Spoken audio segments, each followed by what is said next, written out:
لوی خدای په سپېڅلي نامه ګرانو لیدونکو السلام علیکم. هغه پیسې واخیستې او پورته یې هېڅ ونه کتل. لیدونکو د ویډیو تر شریک کېدو وړاندې زموږ چینل سبسکرایب کړئ او خوا کې ورسره د بیل نشان ووهئ تر څو زموږ د راتلونکي هرې ویډیو باره کې تاسو ته معلومات درکړل شي.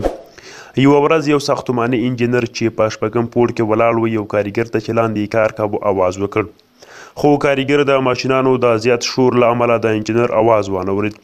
انجینر د دې لپاره چې د کاریګر توجه ځان ته راجلب کړي له پاس نه یو د 10 روپو نوټ ورخطا کړ.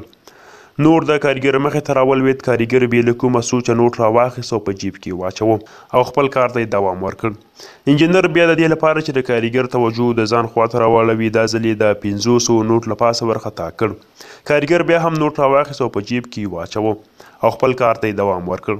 دا ځل انجینر د کاریګر د توجه د جلبولو لپاره یوه وړه تیږه راواخیسته او ورخطا یې کړه. تیږه مخامخ د کاریګر په سر ولګېده. کاریګر چې پورته وکتل متوجه شو چې انجینر ورسره څه کار لري. پورتنۍ قصه زموږ له ژوند سره ډېر سمون خوري. الله جل جلاله موږ په خپلو نعمتونو نازوي. موږ پرته له دې چې متوجه شو او د الله پاک مننه ادا کړو په خپلو ورځنیو کارونو لګیا یو او هر څه رانه هیر وي او د الله پاک د نعمتونو ورکړه خپل بخت او تالي ګڼو او غرور پرې کوو.